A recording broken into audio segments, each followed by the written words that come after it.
কুমিল্লার নাঙ্গলকোট উপজেলার জনপ্রিয় সামাজিক সংগঠন বর্ণমালা সামাজিক সংঘের উদ্যোগে সকল শ্রেণী পেশার রোজাদারদের সম্মানে পদুয়ারপাড় শাহী ঈদগাহ মাঠে ইফতার মাহফিল অনুষ্ঠিত হয়েছে। বর্ণমালা সামাজিক সংঘের উপদেষ্টা শামসুদ্দিন স্বপনের সভাপতিত্বে ইফতার মাহফিলে শুভেচ্ছা বক্তব্য রাখেন বর্ণমালা সামাজিক সংঘের সভাপতি জাবের মাহমুদ, প্রতিষ্ঠাতা সভাপতি মোসলে উদ্দিন নয়ন। অনুষ্ঠান সঞ্চালনা করেন সংগঠনের সাধারণ সম্পাদক রবিউল হোসাইন রাজু।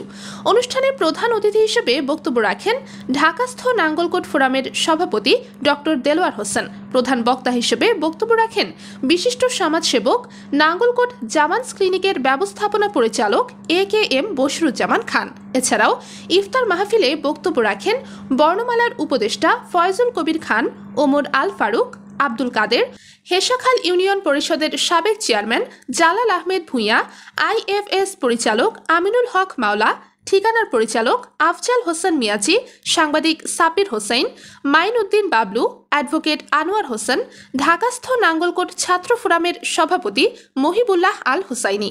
ইফতার মাহফিলে ধর্মীয় আলোচনা করেন মাওলানা মাসুম বিন নোমান। আজকে এসেছি, আমি যেমন ভাইয়ের সাথে গতকাল ইফতার করেছি, আজকে ধন্যবাদ ডক্টর মোহাম্মদ। পরিবেশের কারণে আমরা ইসলাম